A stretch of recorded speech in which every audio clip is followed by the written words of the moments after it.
Hello and welcome, my exceptionally good-looking listeners, to Gotta Get to Gosport, a weekly podcast featuring news, events, history, folklore, and local musicians of that great Spitfire town we love, Gosport, Indiana.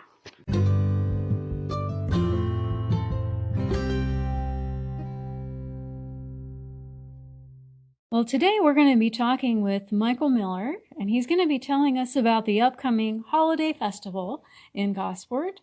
If you've ever been to the bicycle shop here in Gosport, that's me.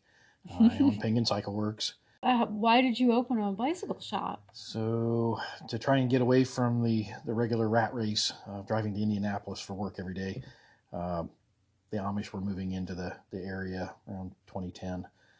Saw an immediate need for repairs for bicycles and thought, why not try it out? So I opened up in my carport as a part-time thing, immediately moved into my garage, and then 3 years later, I'm in the Opera House here. Been here since 2014. And how old is this building? 1873 is when it was built. That's great. Very cool. And you've been helping to renovate it somewhat? Keep it alive. Yeah.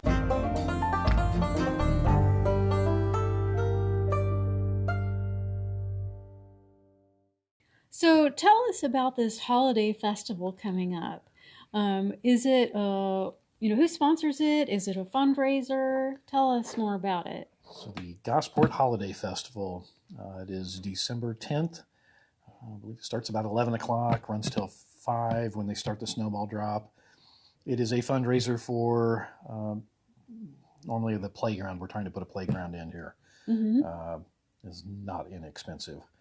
So we will have, I don't even know how many years we've been doing this now. This has got to be like the 11th or 12th.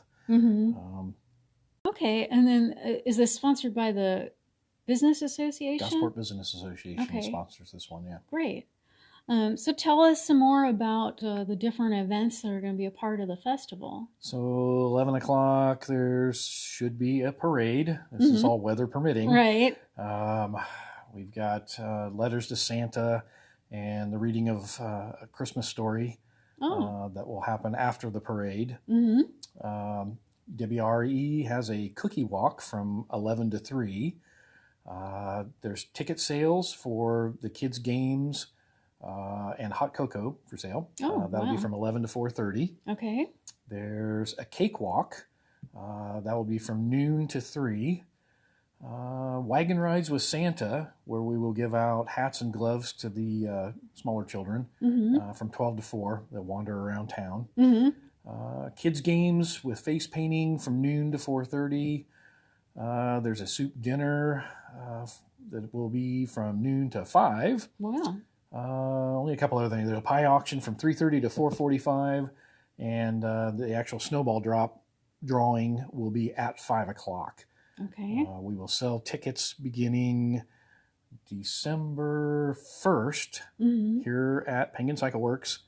You can come in and pick them up for me, and then they'll have the drawing on December 10th at 5 o'clock. Now, when you mentioned tickets, is it tickets for the entire festival or just the raffle? They're snowball drop tickets. Okay. So these will be $20 a ticket, if I remember correctly. Limit of 2 per person. And then that entitles you to 2 different numbers in the drawing.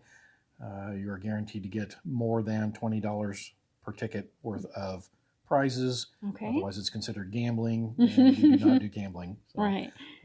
It will be like guaranteed. It'll be more than. I don't know what the prizes are yet this year. I'd give you a hint, but there's usually something large like a grill or something like that. Wow. And for $20, you can go home with a grill. But something along the line. The other events you mentioned, some of the games require a ticket, but they're $1. So those are $1 each, or a few bucks or 6 for $5. Okay. And it depends on what game or activity that you're going to be doing as to how many tickets you spend on it. Okay. But they'll have a ticket booth. You'll purchase your tickets, and then the kids can go out and do what they want to do. But there are things you can do without having to purchase anything. There is a vendor booths will be set up at Chandler funeral home. Mm-hmm. So we have it heated this year with public bathrooms available. Great. There are also the fire department will be selling hamburgers and hot dogs as a fundraiser for their fire station. Great. Millie McGee's will have extended hours, so the diner will be open longer. Great. So there's places to get food. What about parking? Parking is available throughout the town. And it's free? It's free. There is no paid parking in Gosport. Great. Okay. Is there anything else about the festival that people who are from out of town would probably need to know? Bundle up. Yeah, it might be cold. It can be beautiful out and it can be cold. Okay. Very good.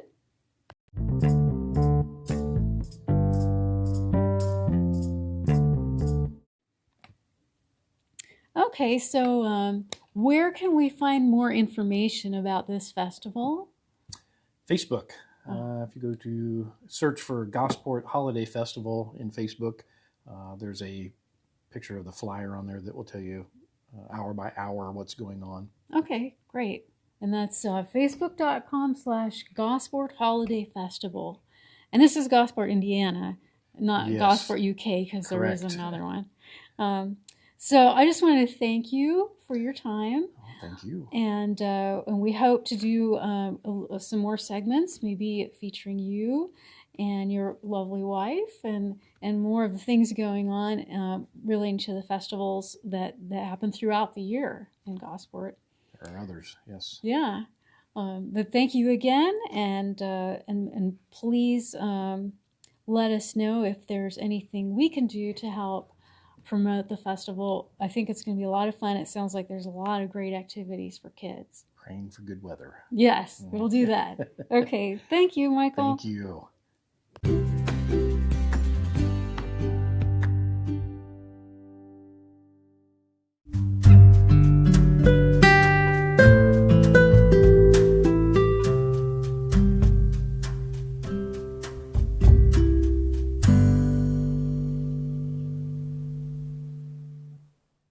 Today we are going to be talking with Jim Snodgrass, and he's going to tell us a little bit about the history of the covered bridge in Gosport. My name's Jim Snodgrass. I'm a survivor of Gosport, born from Gosport in 1948 in Bloomington. My mom and dad were in the restaurant business and the grocery business and the drugstore business, a sundry type, and soda fountain. But my family has always been here. It goes all the way back to the kind of the beginning of Gosport, the late 1818 and 1820, and on one side of the family, and then I think the other side of the family, the Lucanville side, got here around 1825.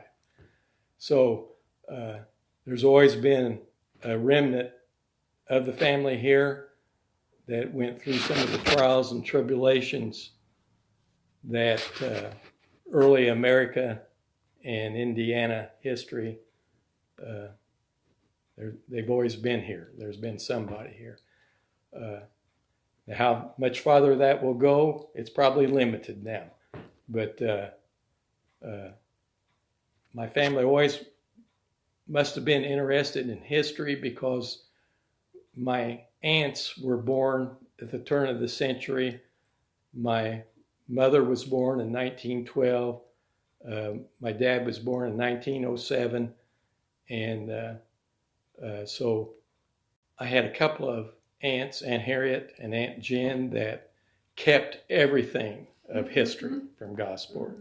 And as time went, and they helped raise me and my brothers and my sister, and I inherited all that eventually. And my brother is still alive, my oldest brother, and I have two other brothers that live in different towns. But Larry lives here in Gosport, and he's 91. And he has a lot of things of history there also. But today, what I think I was asked to talk about here is a little bit about the old Gosport Monroe County Bridge that was here when I was a little boy.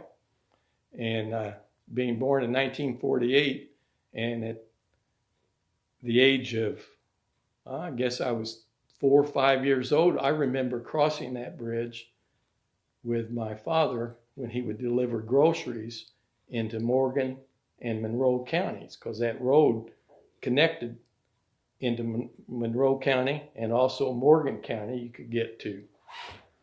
And so we'd go over there, and it was usually like a Saturday morning. We had a grocery store, and through the week, we would get postcards from all the little, I want to say politely, old people that lived over there that were still on their little farms or what they had left of big farms. And we'd get these postcards, and it'd have a list of everything that they needed for that next week from the grocery store. And I remember doing this with my dad. We would take boxes, empty boxes, and they would have that listed on the postcard what they wanted, and we'd fill up those boxes. And we had an old Nash travel car that the seats laid down in the back all the way to the trunk. And so we'd fill that up and drive across that old bridge, which that's what I was going for. Mm-hmm. I wanted to go across that bridge and see the river. And you'd have to go across real slow because they had to, drive at your own risk on it.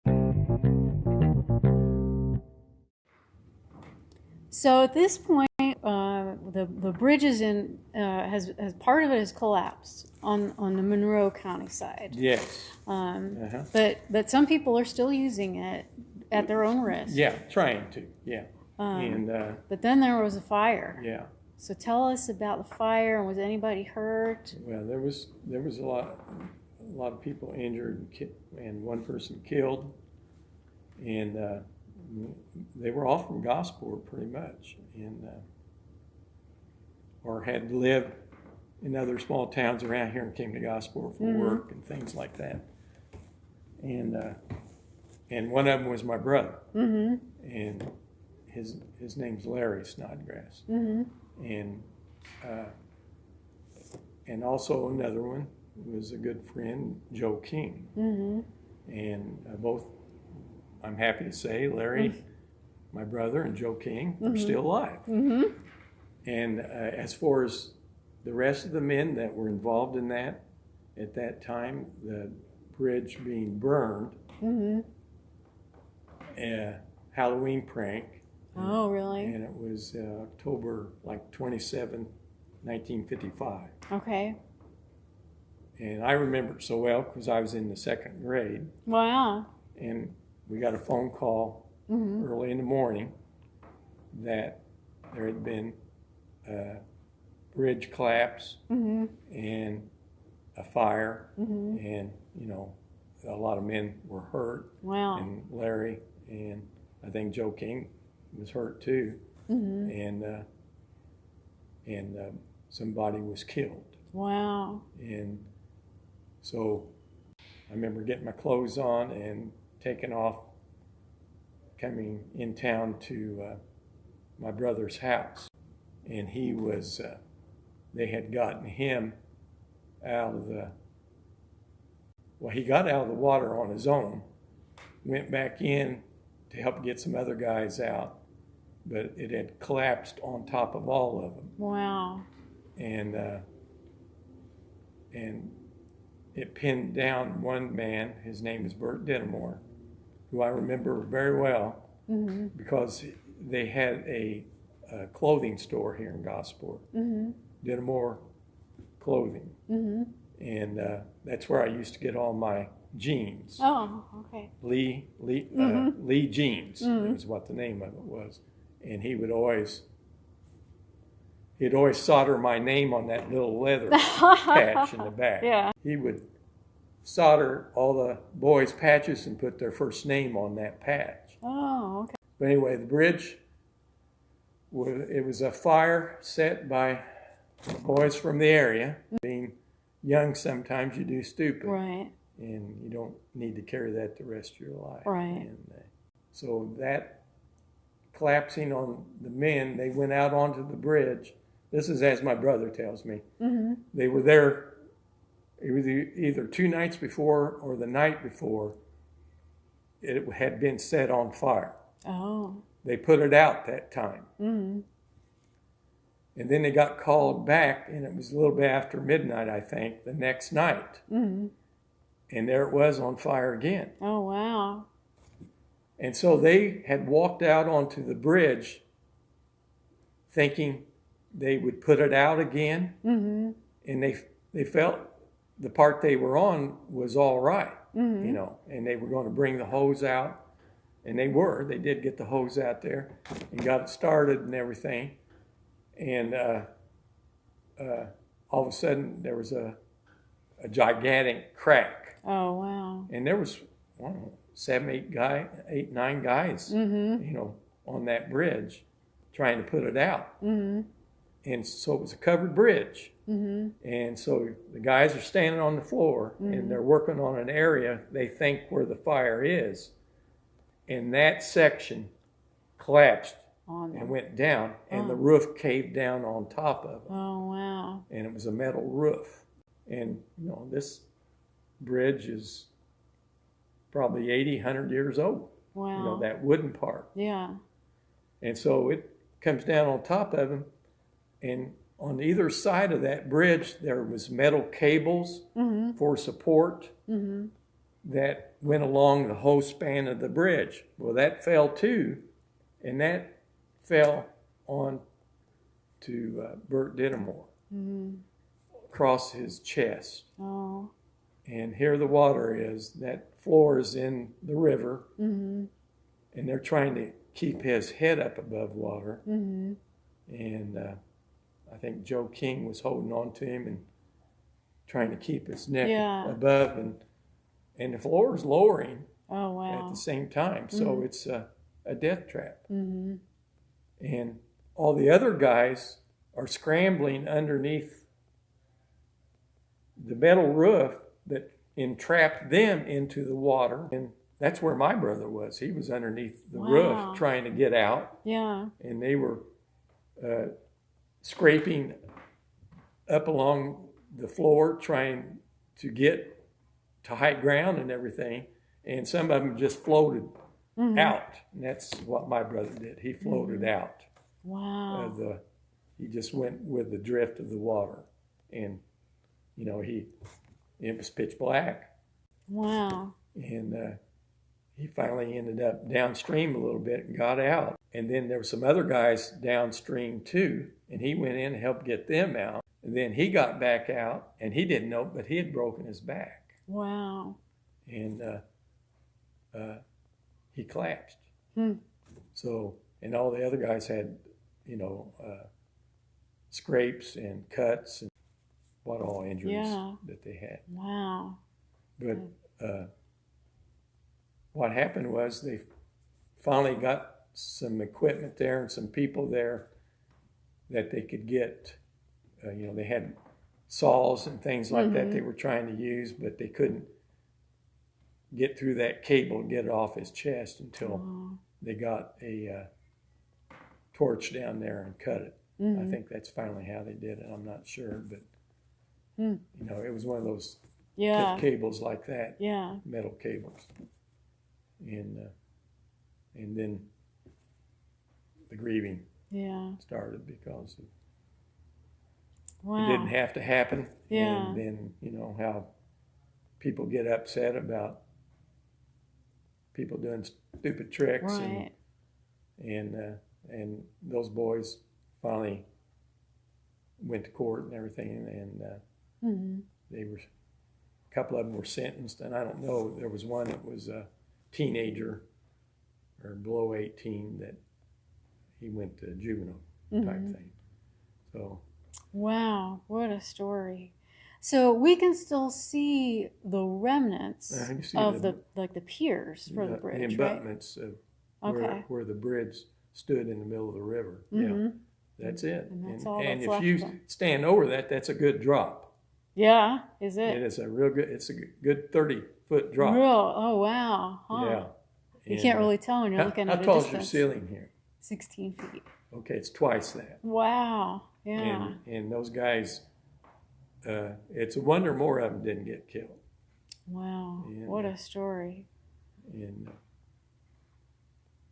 Well, I want to thank you so much for telling us this bit of Gosport history, and I really appreciate your time and this all this collection of historical documentation that you have and your family has kept.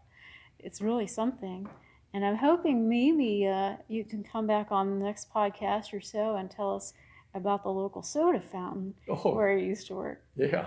But thanks again for coming on, and we'll hope to see you again. Well, thank you very much for having me.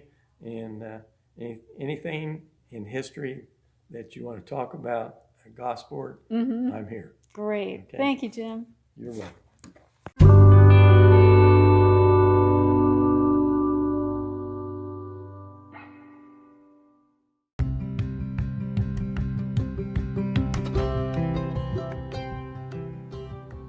That wraps up today's episode. Hope you've enjoyed our guests, Jim Snodgrass and Michael Miller. Please put the Gosport Holiday Festival on your calendar for December 10th. And also, if you know or are a local writer or musician and have original material that is not licensed, we'd love to feature you. You can send me an email at vert456@yahoo.com. That's V as in Victor, URT456@yahoo.com. So have a wonderful week, and we look forward to seeing you soon. I'm gonna get to Gosport.